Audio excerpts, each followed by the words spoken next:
The Vatican's announced that Pope Francis has pneumonia in both lungs following a CT scan in the hospital where he's been receiving care for several days now. Further tests indicated, quote, a complex clinical picture for one of the oldest popes in the Church's history. This is a day after the Vatican confirmed the Pope was battling a polymicrobial infection of his respiratory tract. Supporters have frequently gathered in front of the hospital, like you see here. At 88 years old, Pope Francis is in good spirits, the Vatican said, adding that the Pope's been touched by the international outpouring of prayers and support. Help us understand how serious these new developments are. I think quite serious. And I think for the first time in the press release from the Vatican, they used the phrase critical, that the Pope was in critical condition. So we learned two things today. We learned that he had some form of acute respiratory crisis. They described it as an asthmatic event. Typically, asthma, not in this context, refers to an inflammatory illness that can result in spasm of the airways and difficulty getting air in.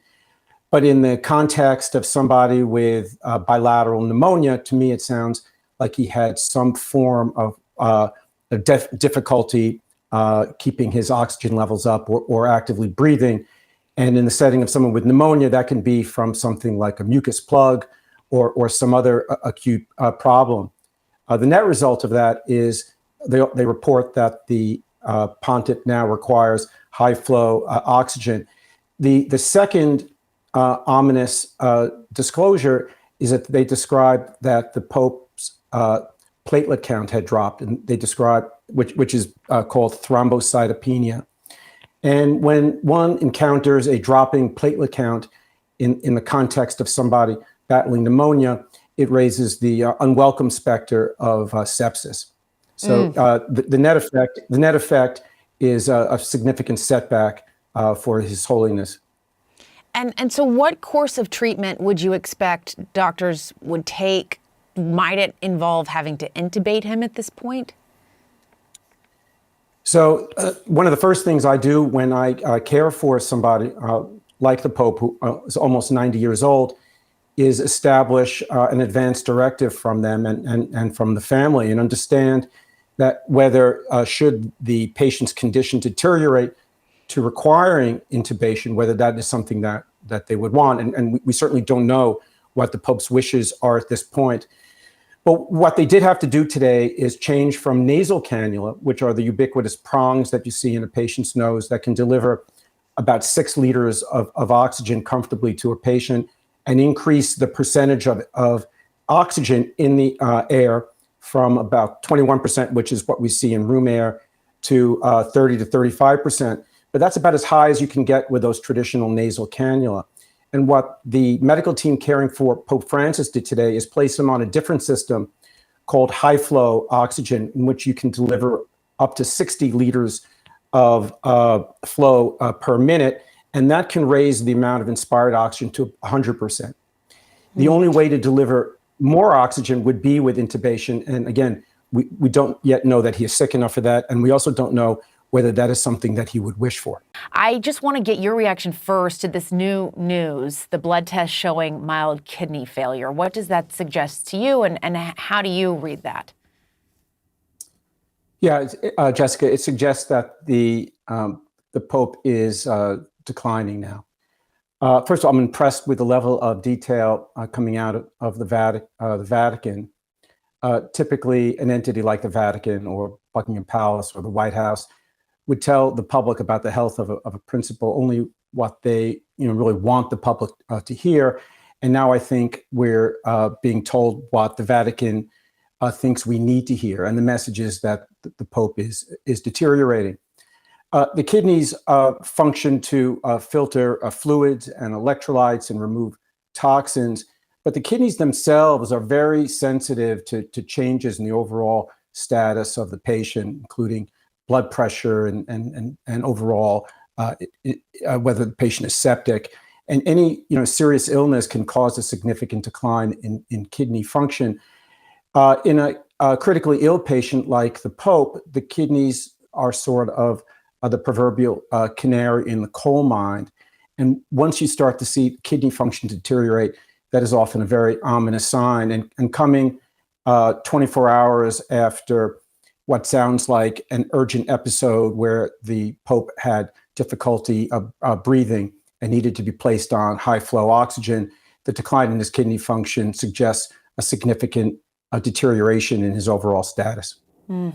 And I know when we talked to you yesterday, you were reminding us that as a doctor, what you're looking for is kind of how they're doing over a period of time. What's the trajectory? Are they getting better day by day, or are they declining day by day? And so I'm curious what the next development. Obviously, this is a setback, as you just noted. What is the next development you would be watching for now as a doctor? Right. So when I talk to the family and patients who are critically ill, I talk about these series of hurdles that the patients need to get over in order to recover. And I urge patients, and we go over these hurdles together, one by one. But again, as I said yesterday, we really want to start to see an overall uptick in the patient's health. Their oxygen requirements starting to lessen. And we heard ominously yesterday that the Pope's oxygen requirement was worsening. Improvement in other metabolic indicators. And now, again, we hear today that the patient and the Pope has developed some evidence of kidney dysfunction. So these are all negative indicators. What I would love to see and hope to see, and I think what the world is praying to see, are messages saying things like the oxygen requirement for the Pope is now significantly less. The Pope's kidney function has normalized. The Pope is starting to walk in the hallways. But what we're getting, unfortunately, I think that the tenor of the messages from the Vatican is an overall picture of a critically ill man who does not appear, at least at the current time, to be recovering very well. That one of the hardest things the doctors have had to do this past week or so in Gemelli Clinic is he always wanted to get up. He said, "Put me in my wheelchair and let me go visit some of the other patients," because he doesn't want the attention. He wanted to go see them and console them and bless them and pray with them.